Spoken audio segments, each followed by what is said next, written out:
അപ്പോൾ ഇന്ന് നമ്മൾ സ്റ്റാറ്റിസ്റ്റിക്സ് ആണ് പഠിക്കാൻ പോകുന്നത്. ഇതിൽ നിങ്ങൾക്ക് കുറേ ഭാഗങ്ങൾ ഒഴിവാക്കിയിട്ടാണുള്ളത്. അതായത് ഹിസ്റ്റോഗ്രാം അങ്ങനെ കുറേ ഗ്രാഫുകൾ വരാനുള്ളതെല്ലാം ഒഴിവാക്കിയിട്ടുണ്ട്.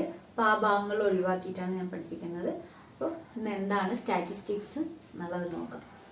Statistics is the subject which deals with the collection, presentation, analysis of data and drawing of meaningful conclusion from the data. നമ്മൾ ഇതിൽ പഠിച്ചിട്ടുണ്ട് അല്ലേ സ്റ്റാറ്റിസ്റ്റിക്സ്. അതിൽ ഡാറ്റ കളക്ട് ചെയ്ത് അതിന് വെച്ചിട്ട് നമ്മൾ ഹിസ്റ്റോഗ്രാം ഇതൊക്കെ വരഞ്ഞിട്ടുണ്ട്. അപ്പോൾ സ്റ്റാറ്റിസ്റ്റിക്സ് എന്ന് പറഞ്ഞു കഴിഞ്ഞാൽ is the subject which deals with the collection, presentation, analysis of data and drawing of meaning conclusion from the data. ആ ഡാറ്റയിൽ നിന്ന് നമ്മൾ അതൊരു മീനിങ് കൺക്ലൂഷനിലേക്ക് എത്തും. എന്താണ് ഡാറ്റ? ഡാറ്റ എന്ന് പറഞ്ഞു കഴിഞ്ഞാൽ നമുക്കറിയാം it is A collection of information ആണ്. അത് ചിലപ്പോൾ പിക്ചേഴ്സ് ആവാം, ഇനിയാവാം. പിന്നെ ഇതിൽ നമ്മൾ ഇപ്പോൾ പറയാൻ പോകുന്നത് ഡാറ്റ രണ്ട് ടൈപ്പ് ഉണ്ട്. അതായത് പ്രൈമറി ഡാറ്റയും സെക്കൻഡറി ഡാറ്റയും. എന്താണ് പ്രൈമറി ഡാറ്റ? പ്രൈമറി ഡാറ്റ എന്ന് പറഞ്ഞാൽ such data are collected by the investigator himself or herself with a definite. ഏതെങ്കിലും ഒരു ആവശ്യത്തിന് വേണ്ടി നമ്മളായിട്ട് കളക്ട് ചെയ്യുന്ന ഡാറ്റയാണ് എന്ത് പറയുക? പ്രൈമറി ഡാറ്റ എന്ന് പറയുക. സെക്കൻഡറി ഡാറ്റ എന്ന് പറഞ്ഞു കഴിഞ്ഞാൽ ആദ്യം കളക്ട് ചെയ്ത് വെച്ചിട്ടുള്ള ഇൻഫർമേഷൻ. അതായത് such data are collected from A source which already has the information gathered. ആദ്യം കളക്ട് ചെയ്ത് വെച്ചിട്ടുള്ള ഇൻഫർമേഷനെയാണ് നമ്മൾ സെക്കൻഡറി ഡാറ്റ എന്ന് പറയുക. അതായത് പ്രൈമറി ഡാറ്റയും സെക്കൻഡറി ഡാറ്റ വെച്ചിട്ടാണ് ഫസ്റ്റ് എക്സസൈസിലുള്ള 2 ക്വസ്റ്റ്യൻ പറയുന്നത്. അതെന്താണെന്നുള്ളത് നോക്കാം. എക്സസൈസ് 14.1 ഫസ്റ്റ് ക്വസ്റ്റ്യൻ എന്ന് പറയുന്നത് give 5 examples of data that you can collect from your day to day life. അപ്പോൾ എന്തൊക്കെയാണ് നമ്മൾക്ക് ഇഷ്ടമുള്ളത് എഴുതാം. അതായത് number of students in our class, number of fans in our school, number of chairs in our school, പിന്നെ ഇവിടെ election results obtain from newspaper, population of India obtain from GK book. ഇതൊക്കെ നമുക്ക് ഇഷ്ടമുള്ള information എഴുതാം. അപ്പോൾ അതാണ് ആദ്യം പറയുന്നത്. നമ്മൾ പറഞ്ഞു പ്രൈമറി ഡാറ്റ എന്താണ്, സെക്കൻഡറി ഡാറ്റ എന്താണെന്നുള്ളത് നോക്കി. അപ്പോൾ ഇതിൽ നമ്പർ ഓഫ് സ്റ്റുഡൻസിൻ്റെ ഇതൊക്കെ നമ്മൾ കളക്ട് ചെയ്യുന്നത്, നമ്മളായിട്ട് കളക്ട് ചെയ്യുന്നത്. അപ്പോൾ അതൊക്കെ എന്താണ്? പ്രൈമറി ഡാറ്റയാണ്. അതായത് പ്രൈമറി ഡാറ്റയിൽ വരുന്നത് 1, 2, 3 ഇതൊക്കെ നമ്മളായിട്ട് കളക്ട് ചെയ്യുന്ന ഡാറ്റകളാണ്. അങ്ങനെയുള്ളത് പ്രൈമറി ഡാറ്റയിൽ വരും. ഈ സെക്കൻഡറി ഡാറ്റ എന്ന് പറഞ്ഞാൽ ആദ്യം നമ്മൾ കളക്ട് ചെയ്ത് വെച്ചിട്ടുള്ള ഡാറ്റയാണ് സെക്കൻഡറി ഡാറ്റ. അപ്പോൾ 4ഉം 5ഉം എന്താണ്? സെക്കൻഡറി ഡാറ്റ ആയിരിക്കും. സെക്കൻഡറി ഡാറ്റ, ഇത് പ്രൈമറി ഡാറ്റ. ഇത്രയും കാര്യങ്ങൾ ഫസ്റ്റ് എക്സസൈസിൽ പറയുന്നുള്ളൂ. ഇപ്പോൾ നമ്മൾ ഡാറ്റ കളക്ട് ചെയ്യുന്ന കാര്യം, നമ്മളായിട്ട് കളക്ട് ചെയ്യുന്ന ഡാറ്റേഴ്സിനെ നമ്മൾ എന്ത് പറയുന്നു? പ്രൈമറി ഡാറ്റ എന്ന് പറയുന്നു. ഇപ്പോൾ നിങ്ങൾ ക്ലാസ്സിലെ കുട്ടികളുടെ മാർക്ക് നമ്മൾ ഡാറ്റ കളക്ട് ചെയ്യുന്നു എന്ന് വിചാരിക്കുക. ആ മാർക്ക് നമ്മൾ കളക്ട് ചെയ്തു, അല്ലെങ്കിൽ ക്ലാസ്സിലെ കുട്ടികളുടെ ഹൈറ്റിൻ്റെ ഡാറ്റ നമ്മൾ കളക്ട് ചെയ്യുന്നു. അങ്ങനെ കളക്ട് ചെയ്യുമ്പോൾ നമുക്ക് അതൊരു ഓർഡർ ഇല്ലാതെ നമ്മൾ കളക്ട് ചെയ്യുന്ന ഓരോ കുട്ടീൻ്റെ അനുസരിച്ച് നമ്മൾ ഓർഡറിൽ ഇങ്ങനെ പോകുന്നതിനനുസരിച്ചാണ് കിട്ടുക. അങ്ങനെ നമ്മൾ കളക്ട് ചെയ്ത ഉടനെയുള്ള ഡാറ്റേനെ പറയുന്ന പേരാണ് റോ ഡാറ്റ. അതായത് ഡാറ്റ കളക്റ്റഡ് ആസ് സച്ച്, അതിനെ നമ്മൾ റോ ഡാറ്റ എന്ന് പറയും.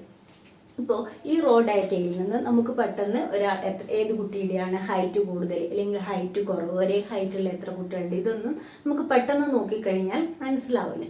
അപ്പോൾ അതിന് എന്ത് ചെയ്യണം? നമ്മൾ ഒരു ഓർഡറിൽ എഴുതണം. അതായത് ഒന്നുമില്ലെങ്കിൽ ഡിസെൻഡിങ് ഓർഡറിൽ എഴുതുക, അല്ലെങ്കിൽ അസെൻഡിങ് ഓർഡറിൽ എഴുതുക.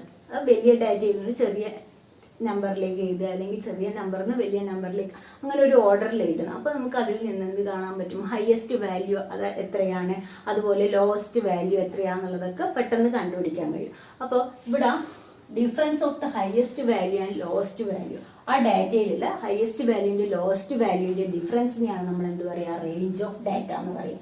പക്ഷേ ഇത് നമുക്ക് എപ്പോഴും ഒരുപോലെ പ്രയോജനപ്പെട്ടെന്ന് വരില്ല. അതായത് നമുക്ക് എപ്പോഴും ഇൻക്രീസിങ് ഓർഡറിലോ അല്ലെങ്കിൽ ഡിക്രീസിങ് ഓർഡറിലോ എഴുതാൻ സാധിച്ചെന്ന് വരില്ല. കാരണം ഡാറ്റ ഒരുപാട് വലുതാണെങ്കിൽ നമ്മൾ ഒരുപാട് ടൈം എടുക്കും. അത് ഇൻക്രീസിങ് ഓർഡറിലോ അല്ലെങ്കിൽ ഡിക്രീസിങ് ഓർഡറിലല്ലേ എഴുതി അതിൽ നിന്ന് ഹയസ്റ്റ് വാല്യൂ ലോവസ്റ്റ് വാല്യൂ എല്ലാം കണ്ടുപിടിക്കണമെങ്കിൽ ഒരുപാട് ടൈം എടുക്കും. അപ്പോൾ അതിനു വേണ്ടി നമ്മൾ സ്വീകരിക്കുന്ന മറ്റൊരു മാർഗ്ഗമാണ് ഫ്രീക്വൻസി ഡിസ്ട്രിബ്യൂഷൻ ടേബിൾ.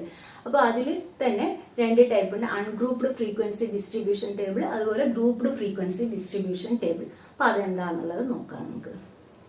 എക്സാമ്പിൾ 1ൽ ഇവിടെ മാർക്സ് ഒബ്റ്റെയിൻ ബൈ 10 സ്റ്റുഡൻസ് ഉണ്ടെന്ന് തന്നിട്ടുണ്ട്. അപ്പോൾ അത് ചെറിയ 10 സ്റ്റുഡൻസിൻ്റെ ആയതുകൊണ്ട് ചെറിയ ഡാറ്റ. ഇങ്ങനെ നമ്മൾ കളക്ട് ചെയ്ത ആ മാർക്ക് അതേപോലെയുള്ളതിന് നമ്മൾ റോ ഡാറ്റ എന്ന് പറയും. ഇനി ഇതിന് എന്ത് ചെയ്യണം? നമ്മൾ ഒന്നുമില്ലെങ്കിൽ അസെൻഡിങ് ഓർഡറിൽ എഴുതണം, അല്ലെങ്കിൽ ഡിസെൻഡിങ് ഓർഡറിൽ എഴുതണം. അതിനുശേഷം നമുക്ക് ഹയസ്റ്റ് വാല്യൂ ലോവസ്റ്റ് വാല്യൂ എന്നുള്ളത് കണ്ടുപിടിക്കാൻ എളുപ്പമായിരിക്കും, ഇത് ചെറിയ ഡാറ്റ ആയതുകൊണ്ട്. അപ്പോൾ ഇതിനെ നമുക്ക് ഇങ്ങനെ ചെയ്ത് നോക്കാം. ആദ്യം 25 ചെറുതുനിന്ന് വലുതിലേക്ക് എഴുതാം. 25 പിന്നെ 42 55 56 60 62 73 75 78 95. അപ്പോൾ ഇങ്ങനെയാണ് ഉള്ളത്. അപ്പോൾ ഇതിൽ നിന്ന് നമുക്ക് ഈസി ആയിട്ട് ഹയസ്റ്റ് വാല്യൂ ലോവസ്റ്റ് വാല്യൂ കണ്ടുപിടിക്കാൻ പറ്റും. അപ്പോൾ റേഞ്ച് എന്ന് പറയുന്നത് ഇവിടെ highest value minus lowest value ആണ്. അപ്പോൾ ഇവിടെ നമുക്ക് എന്ത് കിട്ടും? 95 മൈനസ് 25 ഈക്വൽ ടു 70 എന്ന് കിട്ടി. അപ്പോൾ ഇത് ചെറിയ ഡാറ്റ ആയതുകൊണ്ട് നമുക്ക് ഇതുപോലെ എഴുതി കഴിഞ്ഞാൽ പെട്ടെന്ന് കണ്ടുപിടിക്കാൻ കഴിയും. പക്ഷേ നമ്മൾ രണ്ടാമത്തെ ക്വസ്റ്റ്യൻ നോക്കുകയാണെങ്കിൽ consider the marks obtained by out of 30 students obtained by 30 students of class 9th in school. അപ്പോൾ 30 സ്റ്റുഡൻസിൻ്റെ ആവുമ്പോൾ നമുക്ക് ഇത് തന്നെ കുറച്ച് ടൈം എടുക്കുന്നു. അപ്പോൾ 30 സ്റ്റുഡൻസിൻ്റെ ആവുമ്പോൾ ഒരുപാട് ടൈം എടുക്കും.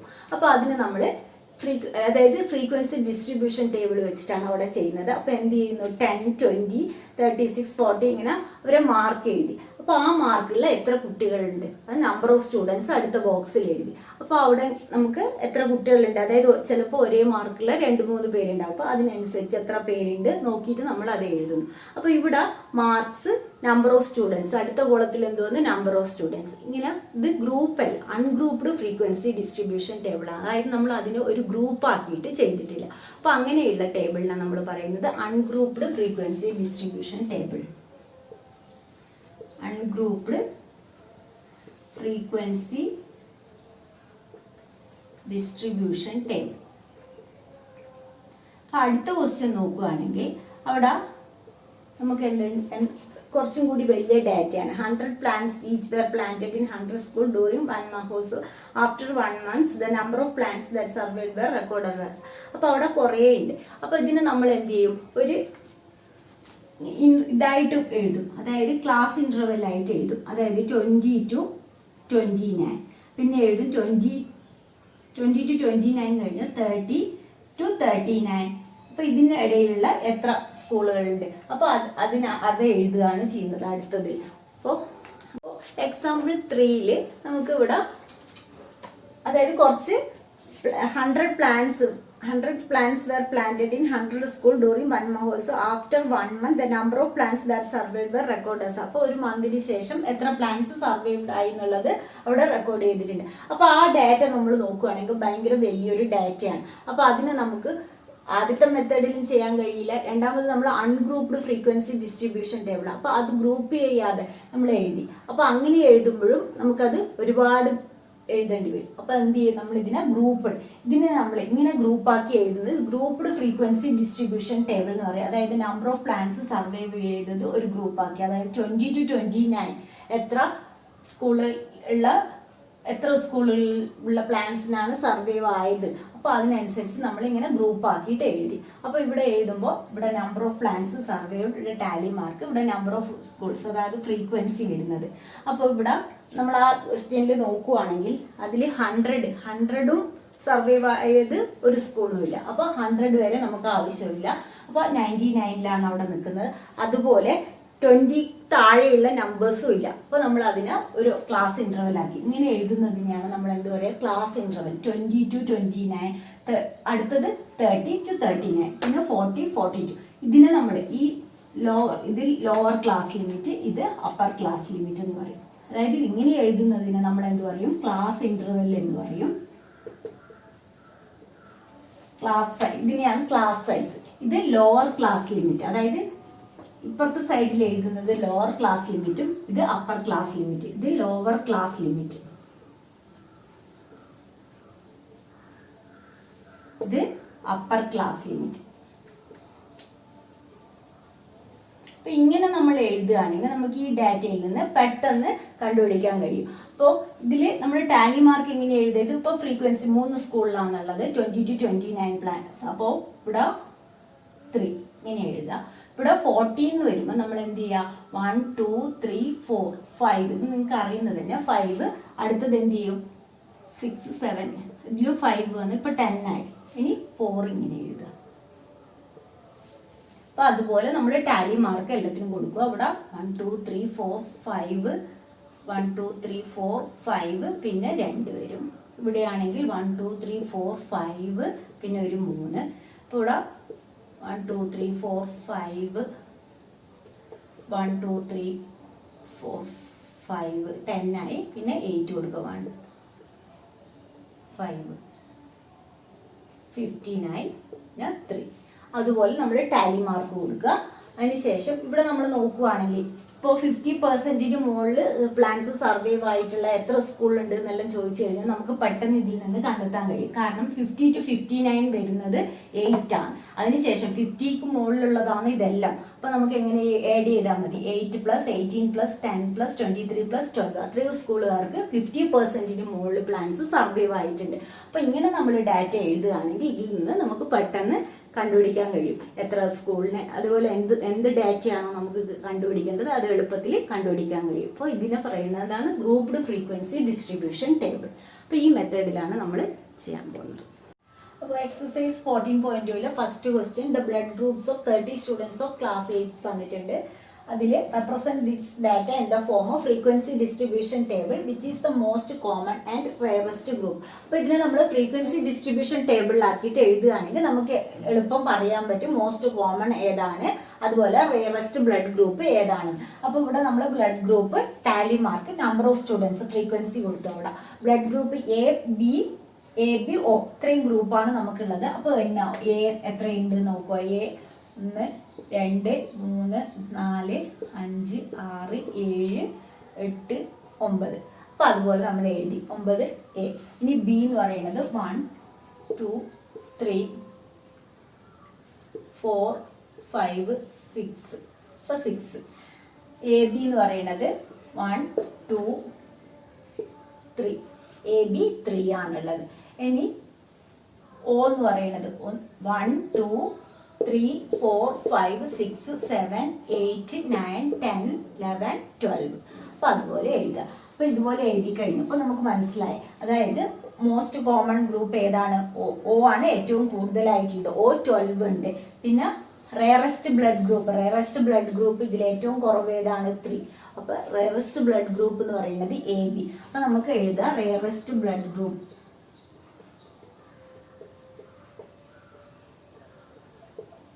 A B. മോസ്റ്റ് കോമൺ എന്ന് പറയുന്നത് O ഗ്രൂപ്പ്. അതിൽ അതുപോലെ ടാലി മാർക്ക് നമുക്ക് കൊടുക്കാം. ടാലി മാർക്ക് 9 എന്ന് പറയുമ്പോൾ നമുക്കറിയാം 1 2 3 4 5. ഇനി 2 3 4 9. അതുപോലെ 6 എന്ന് പറയുമ്പോൾ 1 2 3 4 5 6.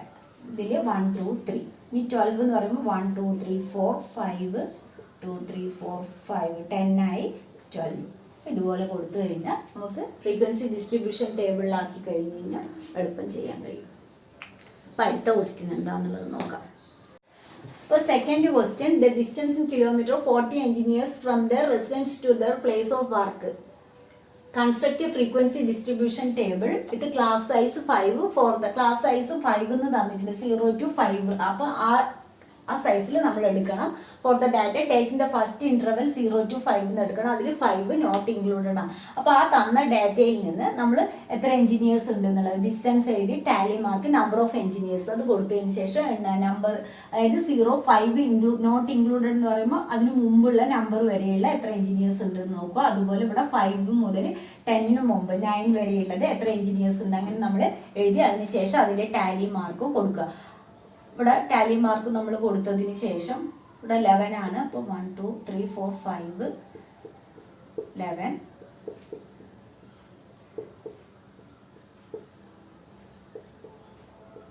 5 4 വന്ന് ഇവിടെ 1 ഇവിടെ 1 ഇവിടെ 2. അപ്പോൾ ഇങ്ങനെയാണ് നമുക്കുള്ളത്. അപ്പോൾ ഇത് കൊടുത്തതിന് ശേഷം അതിൽ പറയുന്നത് what main features do you observe from this tabular representation. എന്തൊക്കെയാണ് നമുക്ക് മനസ്സിലാവുന്നത്? ഏറ്റവും കൂടുതൽ എഞ്ചിനീയേഴ്സ് ഏത് ക്ലാസ് ഇൻ്റർവെല്ലാണ്? സെക്കൻഡും തേർഡും ക്ലാസ് ഇൻ്റർവെല്ലാണ്. ഡിസ്റ്റൻസ് ഇൻ കിലോമീറ്റർ 40 അവരെ വർക്ക് പ്ലേസിൽ നിന്ന് റെസിഡൻസിനും വർക്ക് പ്ലേസിനും തമ്മിലുള്ള ഡിസ്റ്റൻസ് ഏറ്റവും കൂടുതൽ. അതായത് ഇവിടെ ഈ ഇൻ്റർവെല്ലാണ് വരുന്നത്. 5 to 10 10 to 15 ഇടയിലാണ് കൂടുതൽ എഞ്ചിനീയേഴ്സ് വരുന്നത്. 11ഉം ഈ കിലോമീറ്റേഴ്സിനുള്ളിലുള്ളതാണ് 11 എഞ്ചിനീയേഴ്സ്. ഇതിൽ 11 എഞ്ചിനീയേഴ്സ് ആണ്, ഇതിലും 11 എഞ്ചിനീയേഴ്സ് ആണ് കിട്ടുന്നത്. അപ്പോൾ ഇങ്ങനെ ഡാറ്റ കാണുകയാണെങ്കിൽ പെട്ടെന്ന് നമുക്ക് കണ്ടുപിടിക്കാൻ കഴിയും. അപ്പോൾ അതുപോലെ ഏറ്റവും കുറവ് വരുന്നത് 20 to 25 ഇൻ്റർവെല്ലും 25 to 30 ഇൻ്റർവെല്ലും, രണ്ടിലും ഓരോ ഇതാണുള്ളത്, ഓരോ എഞ്ചിനീയേഴ്സ് ഇതാണുള്ളത്. പിന്നെ സെയിം ആയിട്ട് വരുന്ന ക്ലാസ് ഇൻ്റർവെൽ ഏതൊക്കെയാണെന്നുള്ളത് പറയാം. ഈ 2 ഇൻ്റർവെല്ലിലും സെയിം എഞ്ചിനീയേഴ്സ് ആണ് വരുന്നത്, അതുപോലെ ഈ 2 ഇൻ്റർവെല്ലിലും സെയിം എഞ്ചിനീയേഴ്സ് ആണ് വരുന്നത്. അപ്പോൾ ആ ഡാറ്റ നോക്കിയിട്ട് എന്തൊക്കെ കാര്യങ്ങളാണ് ഉള്ളത് എന്നുള്ളത് കറക്റ്റായിട്ട് എഴുതുക വേണ്ടത്. സെക്കൻഡ് ക്വസ്റ്റ്യൻ നിന്ന് നമുക്ക് കിട്ടുന്നത് the distance from their residence to their work place of maximum number of engineers. അതായത് 11 എഞ്ചിനീയേഴ്സ് വന്നത് സെക്കൻഡും തേർഡ് ഇൻ്റർവെല്ലിലും ആയിരുന്നു. പിന്നെ മിനിമം നമ്പർ ഓഫ് എഞ്ചിനീയേഴ്സ്, അതായത് 20 to 25ലും 25 to 30 ഇൻ്റർവെല്ലിൽ നമുക്ക് 1 വീതം എഞ്ചിനീയേഴ്സ് ആണ് ഉണ്ടായിരുന്നത്. അപ്പോൾ അത് എഴുതുക. മിനിമം നമ്പർ ഏതിലാണ് കിട്ടിയത് എന്നുള്ളത്. പിന്നെ ഫ്രീക്വൻസീസ് ഓഫ് ദ ഇൻ്റർവെൽസ് 5, 10ഉം 10 to 15ലും സെയിം ആയിരുന്നു. അതുപോലെ 20 to 25ലും 25 to 30ലും സെയിം ആണ് കിട്ടിയത്. അപ്പം ഇതുപോലെ ഫ്രീക്വൻസി ഡിസ്ട്രിബ്യൂഷൻ ടേബിൾ പറഞ്ഞിട്ട് അതുപോലെ എഴുതുക വേണ്ടത്. ഇന്നത്തെ ക്ലാസ് 3 ഉള്ളൂ. നിങ്ങൾക്ക് എൻ്റെ ക്ലാസ് ഇഷ്ടമായി ലൈക്ക് ചെയ്യുക. അതുപോലെ ഇതുവരെ സബ്സ്ക്രൈബ് ചെയ്യാത്തവരാണ് സബ്സ്ക്രൈബ്